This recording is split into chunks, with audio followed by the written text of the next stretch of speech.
Hey everyone, I'm just going to go through my M5 discussion. So this week we looked at 3 additional key reading comprehension strategies. Students' academic and life achievement is dependent on the teacher's knowledge and skills. If a teacher serving ELLs is not certified or prepared adequately to meet the linguistic and academic needs of second language learners, the learners will have a difficult time achieving academic and life success. Additionally, teachers that are appropriately credentialed may even lack necessary preparation needed to provide appropriate learning opportunities for second language learners. Here I provided a quote. Comprehension is complex. In last week's module, we researched, examined, and provided 3 comprehension strategies for ELLs. It is crucial for current and future teachers to be knowledgeable about comprehension because it is the act of understanding what you read. When comprehension occurs, you get meaning out of what you read. After all, what is the point of reading if we are not understanding or retaining the information we are reading? The first 3 comprehension strategies I chose on the M4 discussion to examine were 1. Providing time for talk with peers, 2. Inclusion, and 3. Using a master list of strategies. Building on lessons and readings in Module 4, I have selected 3 additional reading comprehension strategies that can be used to best support the academic growth of ELL students. They are 1. Obtaining understanding, 2. Reviewing objectives, and 3. Incorporating pre-reading, during reading, and post-reading activities. Strategy 1. Obtaining understanding. Seeing as comprehension is complex, teachers should have an elaborate understanding of comprehension instruction. Gill explains that in order to design effective comprehension instruction, the instructor is required to, first and foremost, have an understanding of how readers comprehend. It is very essential to note that this understanding should be based on theory and research. As some of you discussed in the Module 4 discussion, the 3 major factors that affect comprehension are 1. The reader, 2. The text, and 3. The situation. These 3 factors branch out into many different components. Based off of the article, The Comprehension Matrix, I created a chart that lists the components of major factors that affect comprehension. It is included below. Knowing and understanding these factors and their components allows for teachers to design effective lessons that support comprehension.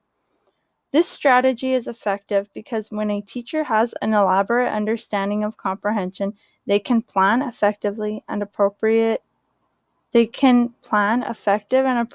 instruction and scaffolding for each student. I'm just going to read through this chart now. And these are the components of major factors that affect comprehension. The first factor is the reader.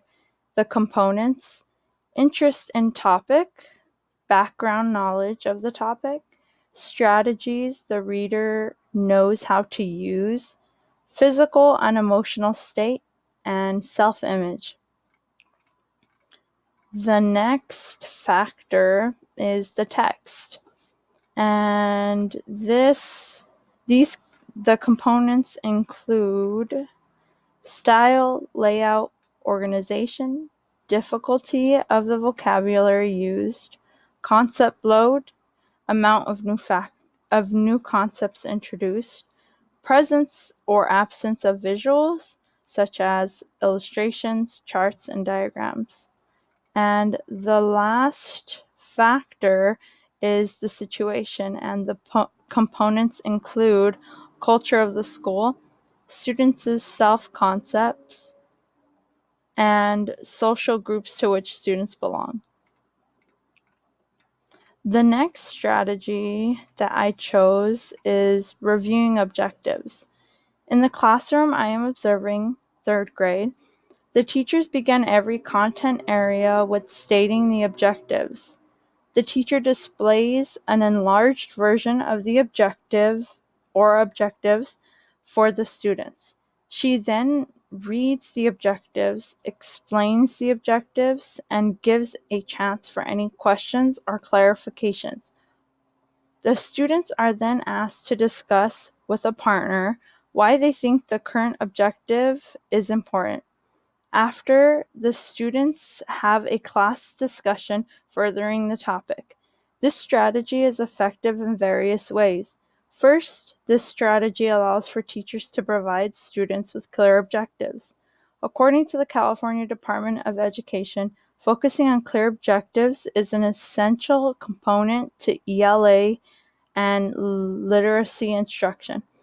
Next, teachers are activating and investigating background knowledge, which is a crucial component of the instructional process for ELs. The last strategy I chose was incorporating pre-reading, during reading, and post-reading activities. First, pre-reading strategies help students develop motivation, purpose, and background knowledge. Pilgreen explains that the most crucial aspect of pre-reading is to provide students with opportunities to develop their knowledge on a topic prior to reading about it. Next, during reading strategies helps students monitor their comprehension.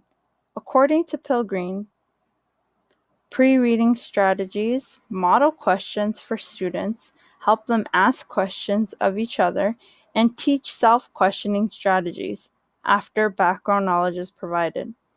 Lastly, post-reading activities help students organize and remember the information they have gathered in reading. Incorporating pre-reading, during reading, and post-reading activities into comprehension instruction is beneficial and effective because it helps students to better comprehend. In addition, this helps students learn to use a variety of comprehension strategies, which is essential to ELL's academic and life success. This week, my questions were: 1. Do any of you struggle with comprehension? And 2, do you remember any comprehension strategies that were taught to you? And here are my resources. All right, I hope this video was helpful, and I'll see you guys in the discussions. Bye.